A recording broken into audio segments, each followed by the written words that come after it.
The views and opinions expressed on the following program are those of the host and guests and do not necessarily represent those of any organization, including One Generation Away. America is free. Freedom of speech, freedom of religion, freedom of enterprise, and freedom is special and rare. This is Liberty Nation with Mark Angelides, a production of LibertyNation.com, going after what the politicians really mean and making it all clear. For your freedom and your liberty. Liberty Nation with Mark Angelides. Whether the nation is ready for it or not, America's politicians are in full battle mode for what looks set to be a bruising set of November congressional elections. Every statement, every argument or cause célèbre raised has been weighed and measured for its vote-driving potential. We are well and truly in the not-so-golden age of 100% narrative. Welcome to Liberty Nation Radio, here on the Radio American Network. I'm your host, Mark Angelides, and on today's show, we're going all in on whether Joe Biden's 2023 budget is just a campaign ad to stave off near-certain midterm defeat. We have a special signature Say What segment with longtime host of this here show, Tim Donner. We ask just how bad the numbers are for the Oscars and why they're falling so rapidly. And with the new partisan push to have Justice Clarence Thomas removed from the Supreme Court bench, we're talking liberty with Scott D. Cosenza to ask why Democrats don't think this will be a quid pro quo moment for Justice Sonia Sotomayor. I want to take a moment to say a special thank you to our listeners out in Knoxville, Tennessee on WETR 760 AM and 92.3 FM. Thanks for being here. Remember, this show is proudly sponsored by LibertyNationRadio.com, where you can access podcasts, breaking news, analysis, and a range of biting and brilliant shows that will whet your appetite for freedom and your fondness for the great American Constitution. So without further ado, let's get started. President Biden has released his 2023 budget wish list. But beyond the media headlines eager to sell every Biden decision as a new deal for America, what are the details? And more importantly, how would these policies impact Americans? Well, to help us navigate the stormy waters of this narrative, we're joined by economist and author Andrew Moran. Welcome back to the show, Andrew. Thank you for having me. So, Andrew, give me the broad strokes look at the figures involved here. What's he asking for? Well, of course, the headline number is $5.8 trillion. Now, what's the real number? $5.8 trillion. That's the headline number. That's the key number that he's asking for, which is still one of the biggest in the United States history.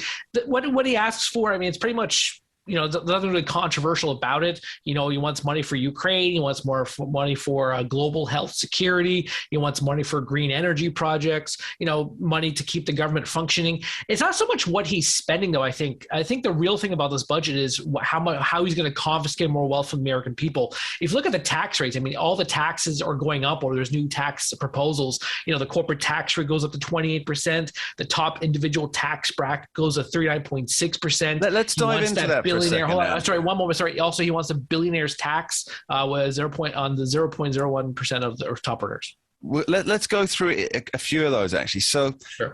Corporate tax rate, 28%. Am I Yes. right in thinking that this will make business in America uncompetitive? And if they have the means and the opportunity and the motive, it sounds like a murderer, that businesses will leave for less tax-heavy climes. Is that pretty much the expected reaction?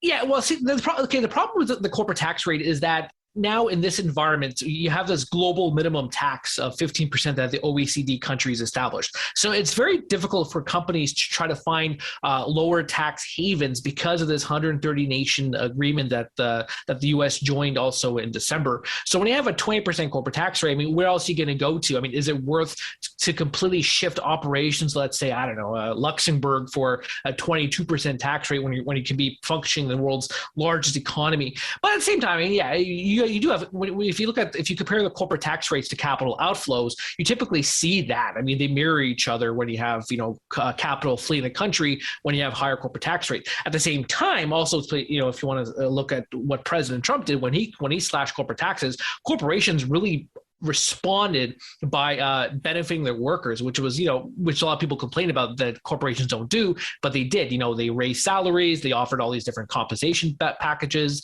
they reinvest in the workplaces. So higher corporate tax rates is not a good thing. I mean, you don't want to do that at all, especially in this environment when companies are trying to resuscitate from the pandemic.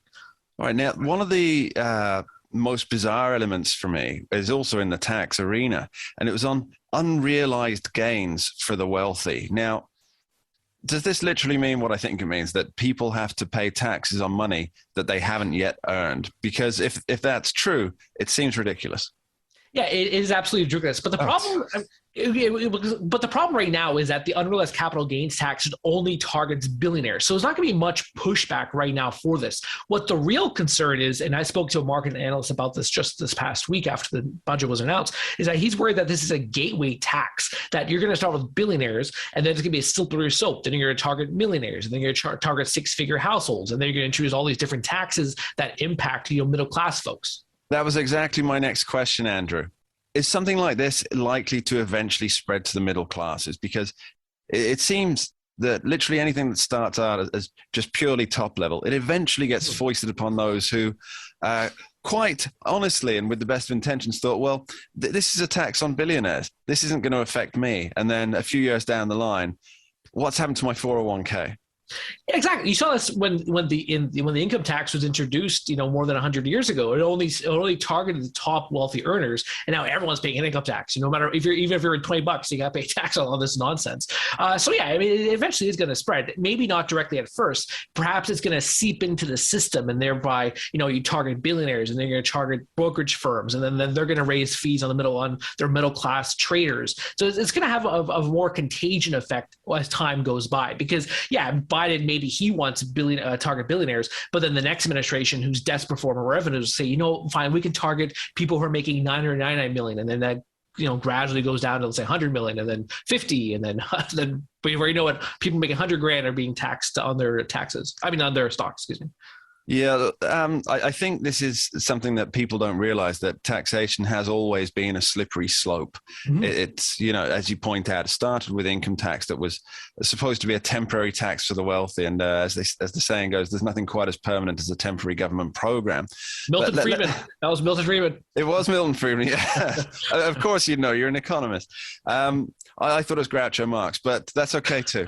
So let's talk realistically for a moment, though. We've got this spending, this 5.8.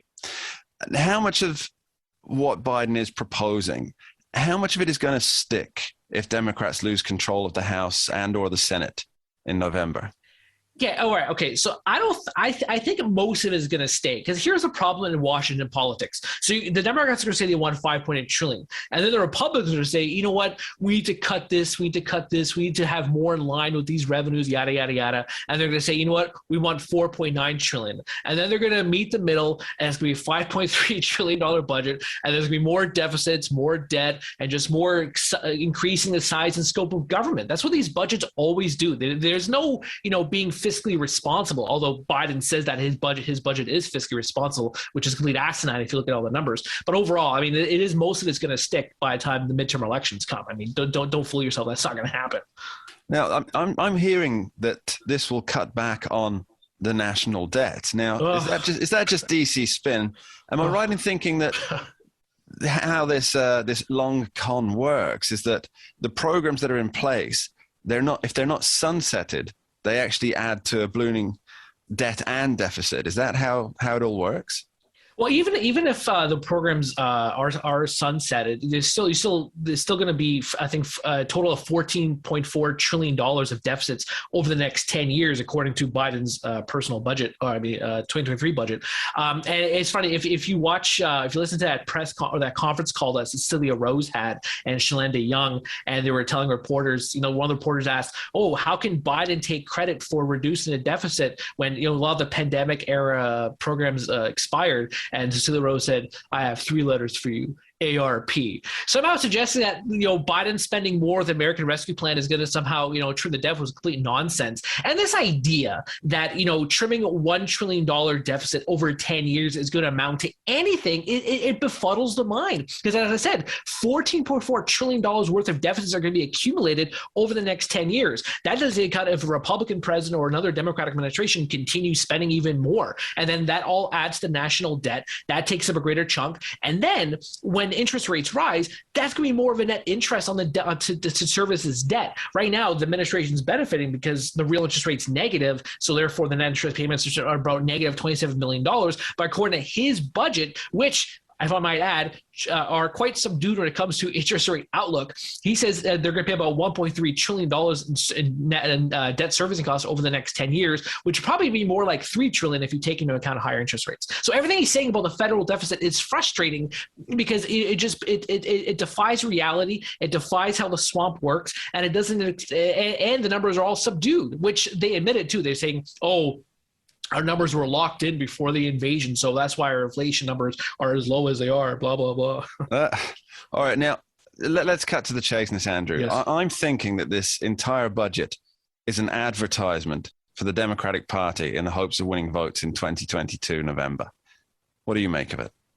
I don't necessarily think so. I think the big thing for Biden in winning Democrat votes in 2022 and perhaps 2024 would have been the Build Back Better agenda. I mean, that had more of the meat and potatoes of what Democrats want, especially when it comes to green energy infrastructure. This thing essentially just adapts to current situation in our post-pandemic environment, and then keeps the lights of Congress open. So it's the bare bones of the U.S. government. It's the Build Back Better and all these other pet projects of the administration that would appeal more to the Democratic base come 2022. Because if you look at this budget, it doesn't include, let's say, the child tax credit payments, which is what a lot of Democratic voters want, or Americans in general would like, free money to having kids. And that doesn't include that. If there was a budget that included that, which who knows, maybe Democrats will insert that when they have the budget talks or budget negotiations, then we'll have that, then perhaps that will appeal to the Democratic base. But overall, I don't think this budget alone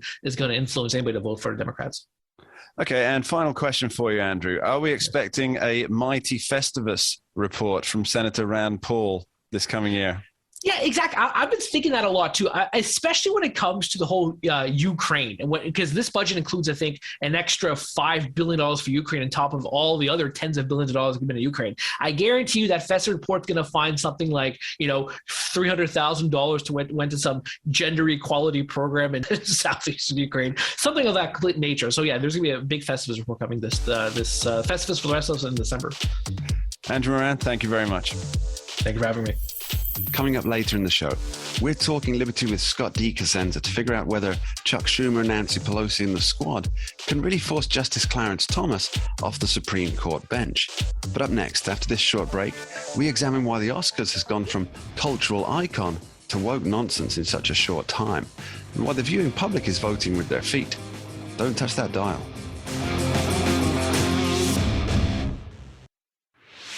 For your freedom and your liberty.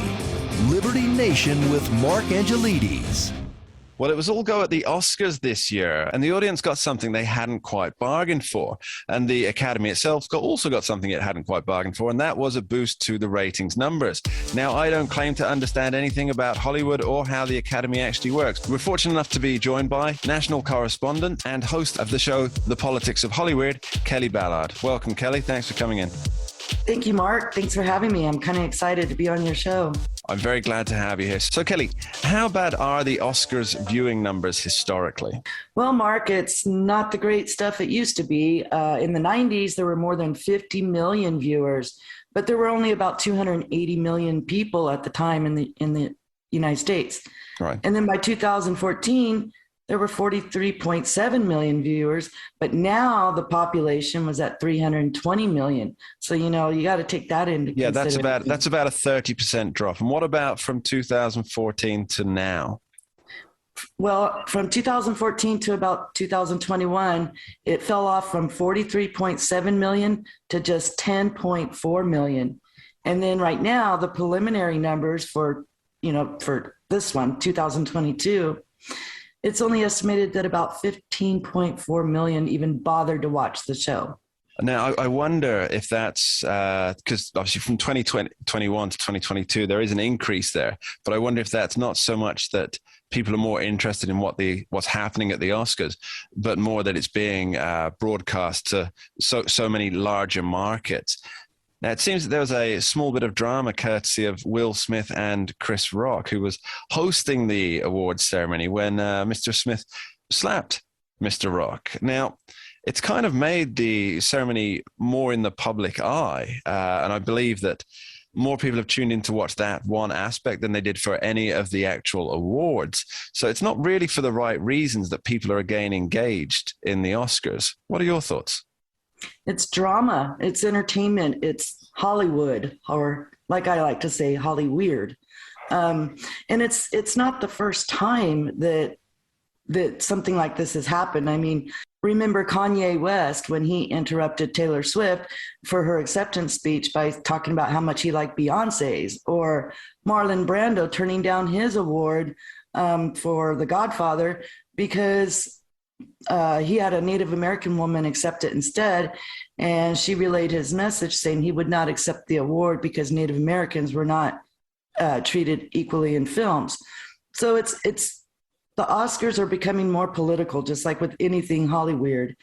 And so that kind of, I think, makes people not want to watch it as much, because we watch entertainment. We watch for entertainment value. We watch for, movies and stuff to lose ourselves, not to get caught up in political drama from our heroes. It seems that that politics has entered almost everywhere where it's unwelcome. So people like their news, they like the newspapers, but now it's in TV shows. There has to be a certain element of wokeness involved for a show to even get made on most major networks nowadays. And movies have a criteria for who they want in the movie, what the story will be about. And if it doesn't fit those things, it doesn't get made. And I think that the silver screen is all the poorer for it. Now, on a brief side note here, Kelli, there's a lot of chatter going around. Now, some of it's a little bit ludicrous and some seems more, at least intentionally honest. And it's the same thing that happened with Janet Jackson's Super Bowl wardrobe malfunction. There was talk at the time, and still is, I suppose,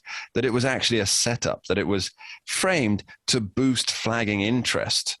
What do you think? Yeah, well, there's a lot of chatter on social media suggesting that very thing. They say things like Will Smith didn't slap Chris hard enough and that Chris kind of leaned into it, but I don't know about that, because he really Will Smith didn't do himself any favors if it was all a setup. Well, he got a lot of bad press, but he did go on to win I believe it was the Best Actor award and is the man of the moment. And of course, people are watching elements of the Oscars again. That reminds me that the Golden Globes hosted by Ricky Gervais, it seems that everybody watches Ricky Gervais's put-downs of the Hollywood celebrities, but not so many people actually watch the awards ceremony itself. What do you make of that? Again, it's drama, it's comedy. It's a relief from today's world and the wokeness and everything that's going on. I think it's all about entertainment and what's going to make us laugh or gasp or, just get excited with our characters and our actors and actresses, and it's entertainment. Check out Kelli's Politics of Hollyweird column weekly on libertynation.com. Kelli Ballard, thanks ever so much for being here. Thank you, Mark. See you next time. You're listening to Liberty Nation Radio, heard across the Radio America network from our flagship station in the nation's capital, WWRC in Washington, D.C. Remember, you can tune in for Liberty Nation from 2 to 3 p.m. on Sunday on KBKW 103.5 FM, 1450 AM, the talk of Grays Harbor. Further down the line, we figure out if it's even possible for Democrats to remove Justice Clarence Thomas from the Supreme Court. But up next, a special Say What signature segment with the longtime host of this here, Liberty Nation Radio, Tim Donner. Now, don't go anywhere. You're not going to want to miss this. Right back after this break.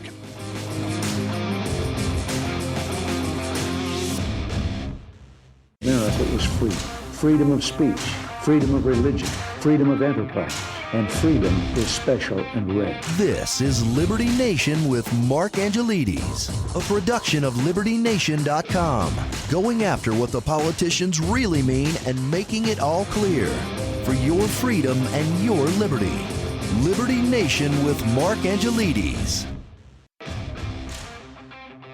Welcome back to the show. Now we have a special signature Say What extravaganza with longtime host of this here Liberty Nation radio show, Mr. Tim Donner. Let's hear what the chattering classes are chatting about.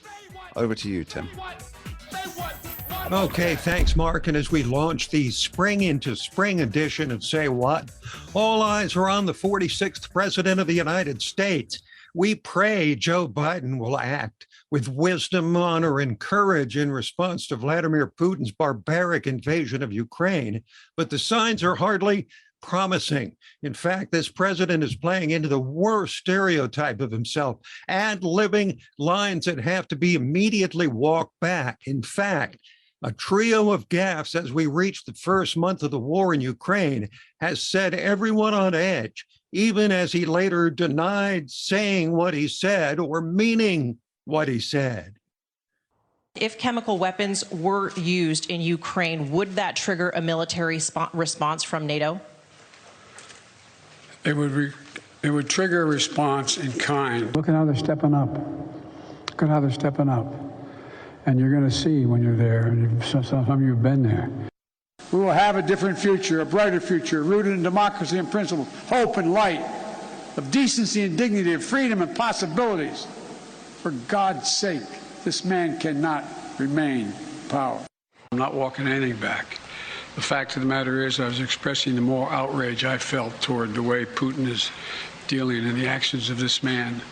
Just brutality. Are you worried that other leaders in the world are going to start to doubt that America is back if some of these big things that you say on the world stage keep getting walked back? What's getting walked back? It made it sound like, just in the last couple days, it sounded like you told U.S. troops they were going to Ukraine. It sounded like you said it was possible the U.S. would use a chemical weapon, and it sounded like you were calling for regime change in Russia, and we know none of the three occurred. None of the three occurred? None of the three. So this president thinks he can simply deny saying what hundreds of millions of people actually saw him say. Only a politician. And the biggest political beneficiary of the disaster that has been this presidency is, of course, the non-politician who preceded Joe Biden. You could take the 5 worst presidents in American history and put them together, and they would not have done the damage Joe Biden has done in just 15 months. In just over a year, he has managed to literally kill the American dream. That's Trump at a rally in Georgia, and a poll shortly thereafter from Harvard-Harris shows Trump defeating Biden 47% to 41%. And perhaps the only good news for this president is that while he trails Trump by 6 points, his vice president, who was supposed to be lined up to run on her own in 2024, trails by 11 points. But before we get to 2024, here come the midterm elections this November, with Republicans poised to make enormous gains, not through anything they've done, but because of how toxic the Democratic Party brand has become. The GOP might take control of the Senate, but they almost certainly will gain the majority in the House. And the third-ranking House Republican, Elise Stefanik, promises that when they do, they will blow the doors off the scandal surrounding Hunter Biden that was suppressed by elite media during the presidential campaign. Big tech colluded with the mainstream media to censor this story. We've always known the laptop is real, but we're going to hold this administration accountable, hold the president and his family accountable. Hunter Biden's investments in the Chinese Communist Party. Potential pay-to-play and corruption and criminal issues when you have Russian oligarchs funneling millions of dollars to Biden family businesses. Joe Biden's meeting when he was sitting vice president with shady characters. And the big guy. We know the big guy is Joe Biden. We need to have Hunter Biden under oath. If he won't testify, he needs to be subpoenaed. Well, she certainly sounds serious about this, doesn't she? But the Republican who's making the most noise and the biggest splash right now is the governor of Florida, Ron DeSantis, who seems destined to run for president one of these days and is behaving as such, recently signing into law a ban on public schools teaching very young children about sex, which is somehow a controversial idea these days. The left has derided the bill as the so-called "don't say gay" law. But DeSantis proudly spoke of the reasons for it, both general and specific. We have seen curriculum embedded for very, very young children, classroom materials about sexuality and woke gender ideology. We've seen libraries that have clearly inappropriate pornographic materials for very young kids. And we've seen services that were given to students without the consent or even knowledge of their parents across the country. Martin County had a gender transition plan that can be implemented without the parents' consent. In Florida and other places, school for very young kids, the genderbread man. So this is trying to sow doubt about kids, about their gender identity. Indeed, that is the agenda of the progressive movement. Emasculate the country, tear down traditional notions of male and female. Google lists 72 separate gender identities. 72. And one of the places most enthusiastic to promote gender fluidity, of course, is Hollywood, which got a black eye of mammoth proportions, larger than even the one Chris Rock likely got after the slap heard round the world by Will Smith. And their colleague Jim Carrey went into deep lament about Smith getting a standing O after that and the lost glamour of his industry. You do not have the right to walk up on stage and smack somebody in the face because they said words. I was sickened. I was sickened by the standing ovation. I felt like Hollywood is just spineless, en masse. And it really felt like, oh, this is a really clear indication that we're not the cool club anymore. Indeed, for Hollywood, the thrill is gone. Many would say long gone. Mark, back to you. Yep, it seems the glory days of the silver screen are certainly in the rearview mirror, and some would say good riddance and goodbye to that particular brand of wokeness masquerading as empathy. Tim Donner, thanks for being here. Really, as always, it's been an absolute pleasure. For your freedom and your liberty. Liberty Nation with Mark Angelides. Democrats want to impeach Supreme Court Justice Clarence Thomas. Well, of course they do.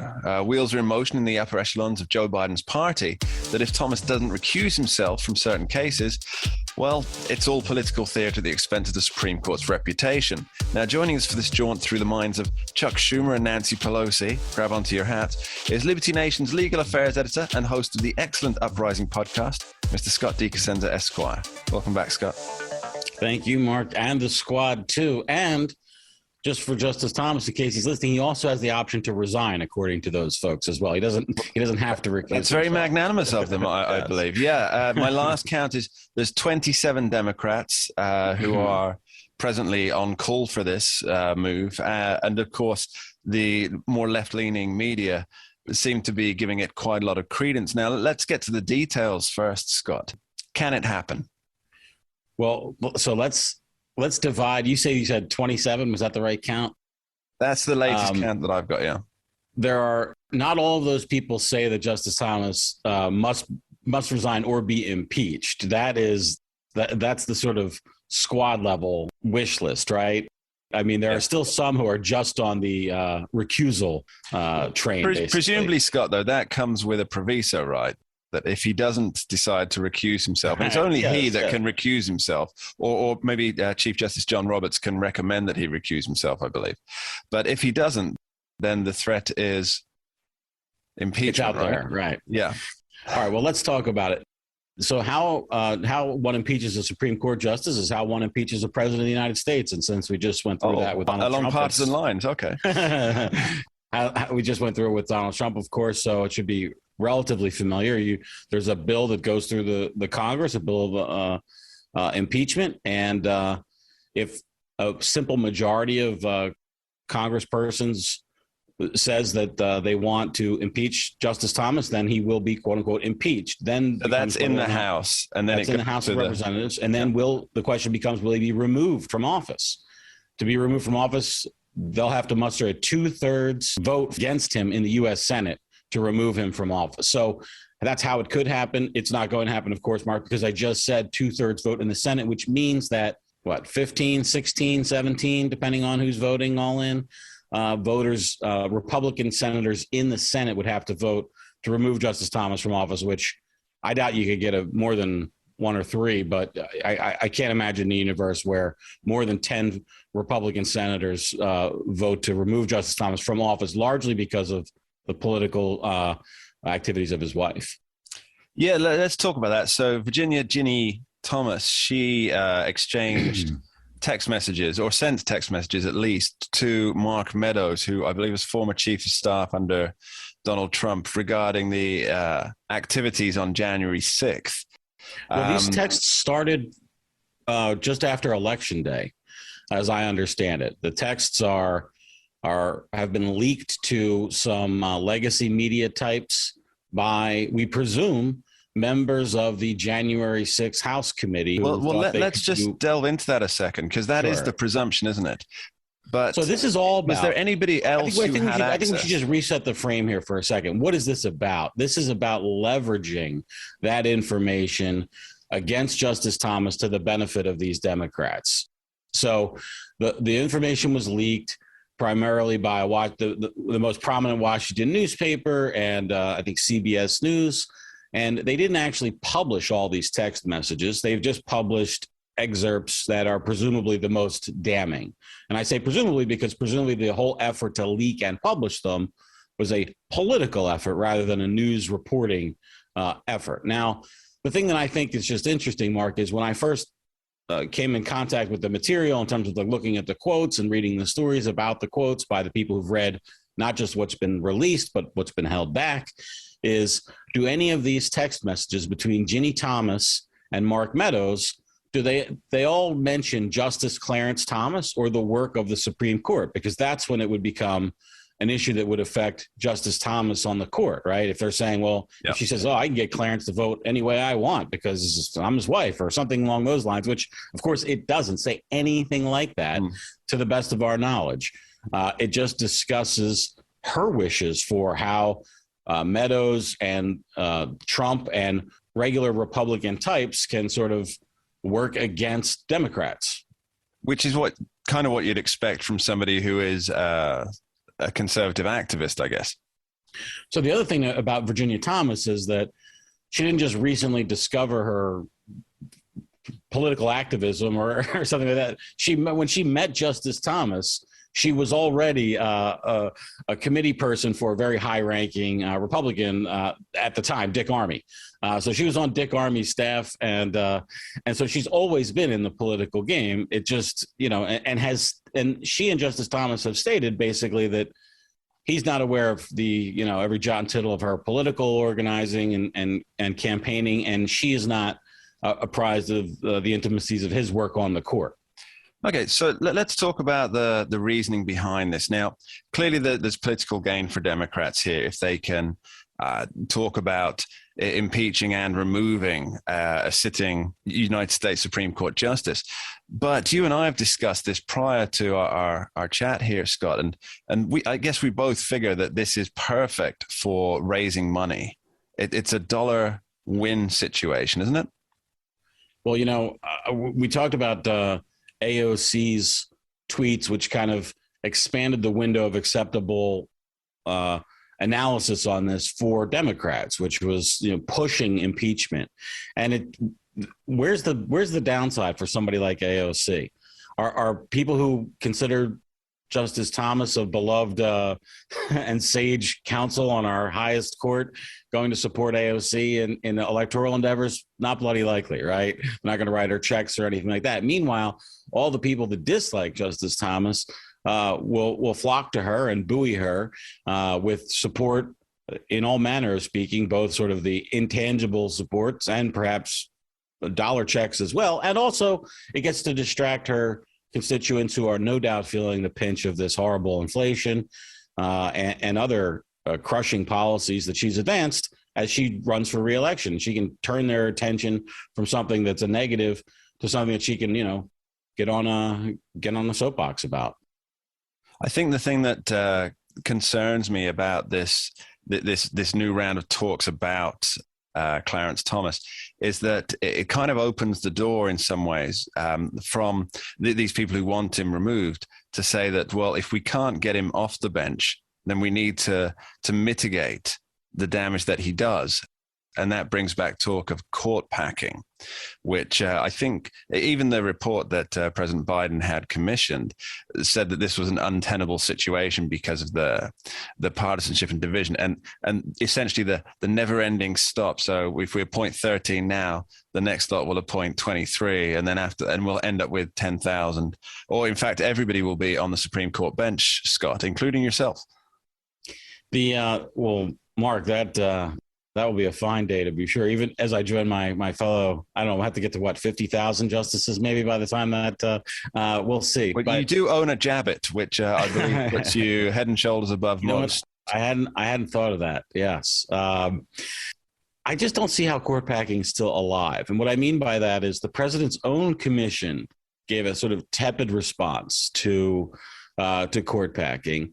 And where is this political groundswell that's going to really motivate this change? I don't think that this is pretty thin gruel that, Justice Thomas's wife did something, and so now we have to pack the court.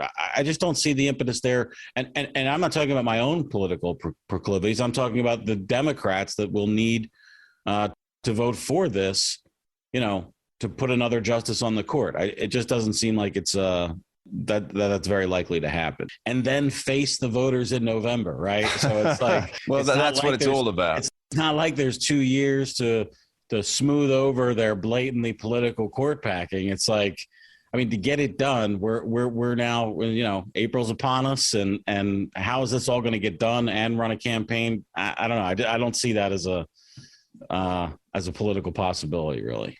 Okay, so back to Ginny Thomas. So she's sent these messages, and a lot of people have frowned on it, whether they were outlandish or not. But people seem to be ignoring other aspects, such as Justice Sonia Sotomayor. Well, Mark, what gave you the idea that there could be an issue there? Could it be my? Well, I believe you may have a little tale for us, Scott. In LibertyNation.com, I wrote about Justice Sotomayor's issues with politics, and the reason why I brought it up, of all the justices, Mark, she is far and away the most politically active with her pronouncements and actions. And I think that if Democrats or the squad members or whoever, some collection of Democrats goes after Clarence Thomas in any successful move, not to impeach him, but to initiate impeachment proceedings, then I think that Republicans, we've just seen it now with the Ketanji Brown Jackson hearings, they will not let bygones be bygones when one of their justices is attacked. They paid back the attack on Kavanaugh in spades against Ketanji Brown Jackson, and I think the same thing would be true with Justice Sotomayor. That's a long way around to say if these things get heated into a impeachment campaign, why not then shouldn't Sonia Sotomayor be impeached? In Clarence Thomas's case, we have some communications that his wife made that we don't even know if he even knew about before he read about them in the newspaper, okay? Much less that he discussed them with her at the time. With Sonia Sotomayor, there is no third party involved. It's her own political behavior. She told some University of Texas law students that they should oppose abortion politically. She also sent messages of goodwill to other candidates. Basically, you're supposed to shed your team Democrat bona fides when you get on the court, or team Republican bona fides. But Sonia Sotomayor seems to have doubled down on hers rather than walking away from them. Well, of course, we won't see things come to that, I'm sure, because this is Joe Biden. He is a unity president. Scott D. Cosenza, thank you very much. Thanks, Mark. And that's almost it for this episode of Liberty Nation Radio here on the Radio America Network. My sincere thanks to our guests, Andrew Moran, Kelli Ballard, Tim Donner, and Scott Cosenza. And of course, my thanks to you, the listeners, for taking the time to join us.